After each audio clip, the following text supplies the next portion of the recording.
Assalamualaikum warahmatullahi wabarakatuh. Halo semuanya.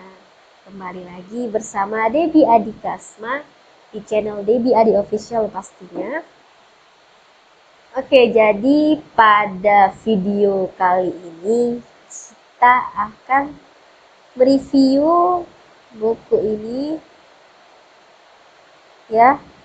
Buku ini agak slow ya. Buku ini kita review tapi enggak semua nggak akan satu buku ini kita review, jadi kita akan mereview satu bab yang ada dalam buku ini, bab yang membahas tentang extrovert dan introvert. Jadi sebelum masuk ke reviewnya, biar saya kenalkan dulu buku ini. Judulnya Psikologi Islam, subjudulnya Tuntunan Jiwa Manusia Modern, tulisan dari Raffi Safuri MSI. Ya, kepada Pak Raffi Safuri MSI, jika menonton video ini, saya ucapkan salam kenal dari Debbie Adi Kasma dari Medan. Oke, jadi ngomong-ngomong ini buku saya pinjam dari perpustakaan daerah Sumatera Utara, Kota Medan. Ya, jadi buku Psikologi Islam ini terbitan dari PT Raja Grafindo Persada yang ada di Jakarta. Ini buku ini cetakan kedua pada Februari tahun 2017. Buku ini terdiri dari 439 halaman ya. Kemudian tipe kepribadian ekstrovert dan introvert itu yang ada dalam buku ini berada pada bab 6 yang judul babnya adalah tipe kepribadian. Jadi pembahasan mengenai ekstrovert dan introvert dalam buku ini itu merupakan subjudul dari bab 6 ini. Oke. Sebelum masuk ke inti pembahasan tipe kepribadian ekstrovert dan introvert, kita akan bahas sedikit ya mengenai apa itu tipe kepribadian. Jadi tipe di dalam buku ini disebutkan juga sih pengertian tipe kepribadian. Jadi tipe kepribadian itu kita kupas satu-satu dulu artinya ya. Tipe secara etimologi yang ada dalam buku ini, yang dibahas dalam buku ini, tipe itu berasal, tipe itu di dalam kamus lengkap psikologi karya dari Chaplin, tipe itu adalah suatu pengelompokan individu yang dapat dibedakan dari orang lain karena memiliki satu sifat khusus. Kemudian kepribadian secara etimologi berasal dari bahasa Latin, yaitu kata persona. Jadi kepribadian itu secara bahasa atau etimologi berasal dari bahasa Latin, yaitu persona, yang artinya topeng.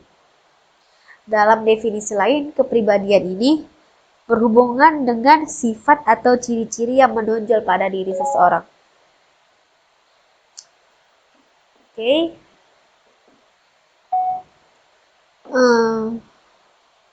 Dalam buku ini disimpulkan tipe kepribadian itu. Oke, sebelumnya kepribadian itu secara istilah sebenarnya banyak dikemukakan oleh para ahli. Dalam buku ini juga banyak disebutkan siapa-siapa saja yang memberikan istilah atau pendefinisian untuk kepribadian.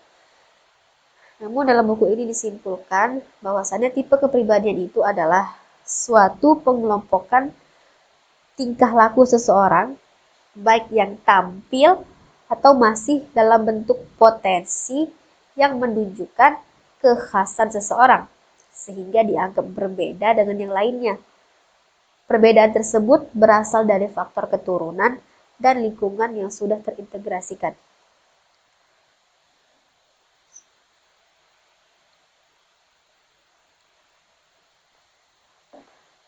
Jadi Tipe kepribadian itu adalah uh, suatu tingkah laku atau pengelompokan tingkah laku seseorang secara khusus yang menjadikan tingkah laku itu merupakan ciri atau kekhasan seseorang. Selanjutnya dalam buku ini dipaparkan juga pengertian kepribadian yang dikemukakan oleh Gordon Allport. Jadi Gordon Allport ini mendefinisikan kepribadian sebagai suatu organisme dinamis dalam diri individu sebagai sistem psikofisis yang menunjukkan caranya yang khas dalam penyesuaian diri dengan lingkungannya. Maksud kepribadian itu sebagai organisme dinamis adalah kepribadian itu selalu berkembang dan berubah, tidak statis. Kemudian maksud dari kepribadian itu sebagai sistem psikofisis, maksudnya kepribadian itu adalah perpaduan kerjasama antara aspek psikis dan fisik. Jadi kepribadian bukan terbentuk semata-mata dari aspek jiwa atau psikis saja ataupun aspek fisik saja, tapi terbentuk dari dua aspek itu, psikis dan fisik. Jadi dapat dipahami pengertian kepribadian menurut Gordon Allport tadi, kepribadian itu sebagai suatu organisme yang berkembang dan berubah, yang selalu berkembang dan berubah. Jadi seseorang memiliki kepribadian itu, dia bisa berkembang dan bisa berubah, bisa diasah, berarti kepribadian itu bisa dikembangkan dan bisa diubah. Dan juga kepribadian itu merupakan bentukan atau hasil dari kerjasama, perpaduan kerjasama antara aspek psikis, aspek jiwa seseorang dan aspek fisiknya.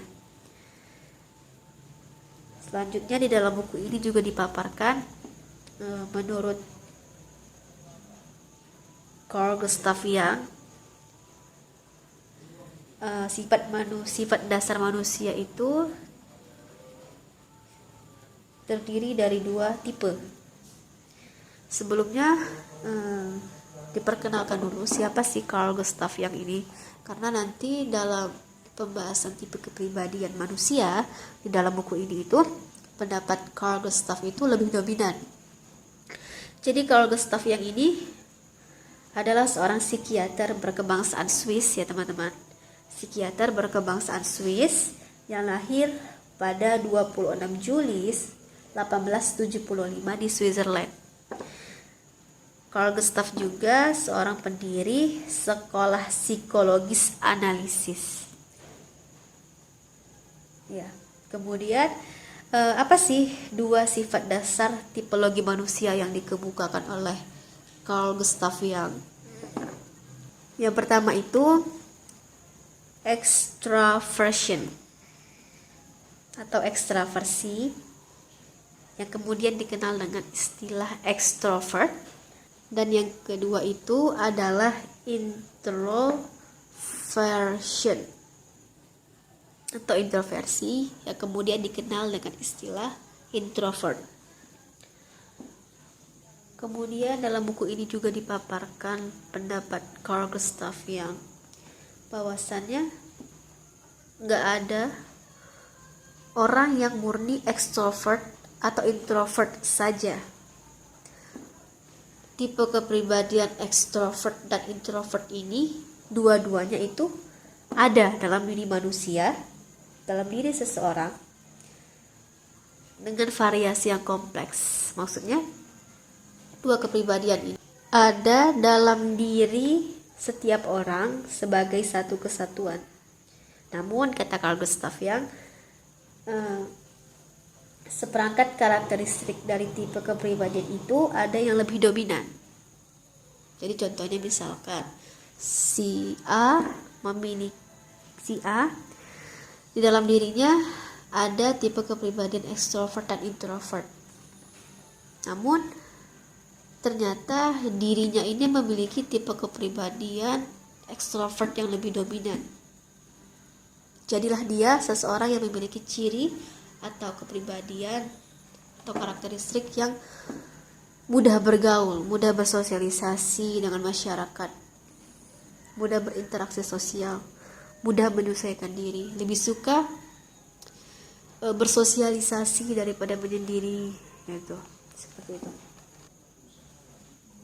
Kemudian bagaimana sih extrovert dan introvert itu sebenarnya? Sifat atau tipe kepribadian extrovert ini menurut Carl Gustav Jung tadi,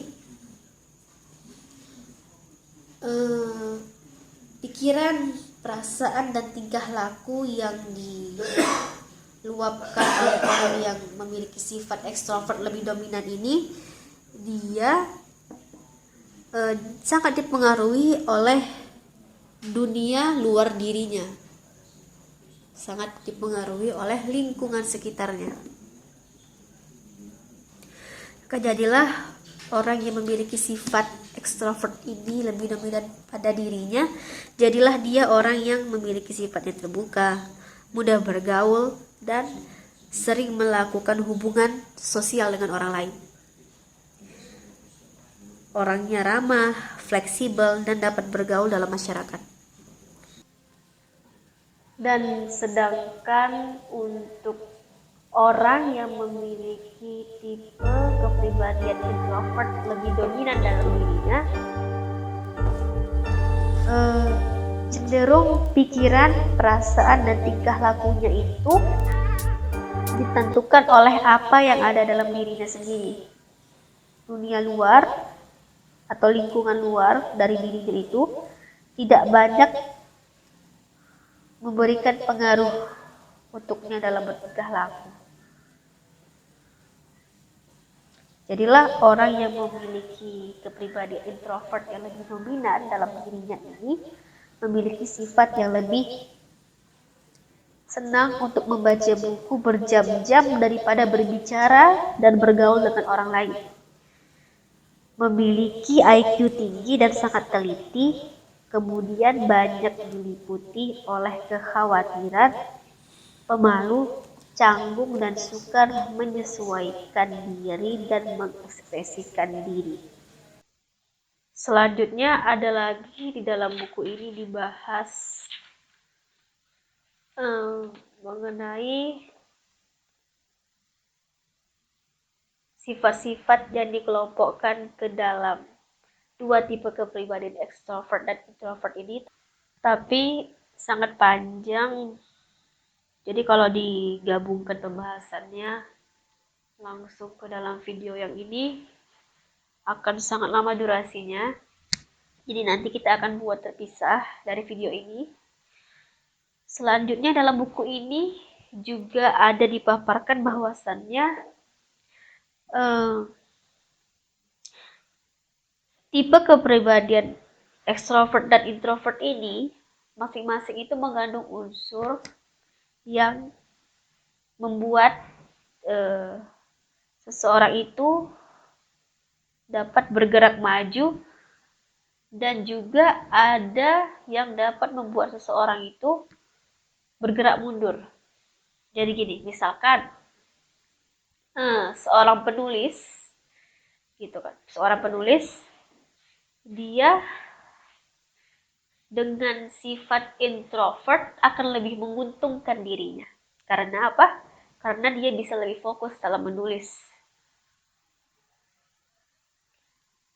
Sedangkan ketika seseorang yang profesinya sebagai sales dengan sifat introvert, dia malah akan merugikan dirinya.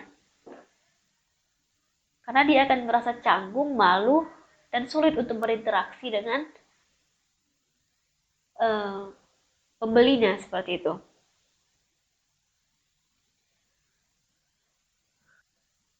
Jadi menurut diriku secara pribadi, tipe kepribadian ekstrovert ataupun introvert yang menonjol pada diri kita, kita harus tetap mempertimbangkan unsur tipe kepribadian lain yang mungkin tidak begitu menonjol, tapi dia memiliki nilai yang dapat mendorong kita untuk lebih maju. Misalkan kayak tadi ya contohnya, saya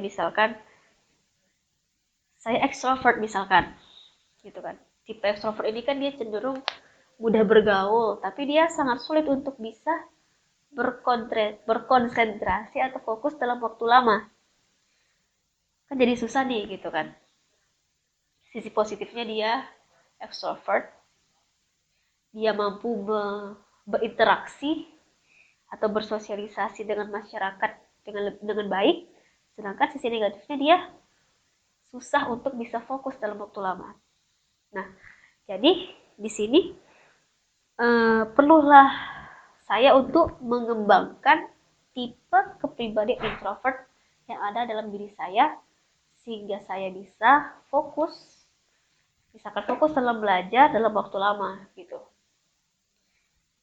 Jadi kesimpulannya, apapun tipe kepribadian yang menonjol pada diri kita, kita tetap harus mempertimbangkan tipe kepribadian lain yang mungkin nilainya itu dapat membantu kita atau mendorong kita untuk bisa lebih maju. Oke, jadi sekian dulu review buku Psikologi Islam kita kali ini yang ngebahas tentang bab tipe kepribadian dengan subbabnya extrovert dan introvert. Lebih dan kurangnya mohon maaf. Semoga bermanfaat. Semoga kalian dapat menikmati dan memahami. Oke, terima kasih. Assalamualaikum warahmatullahi wabarakatuh.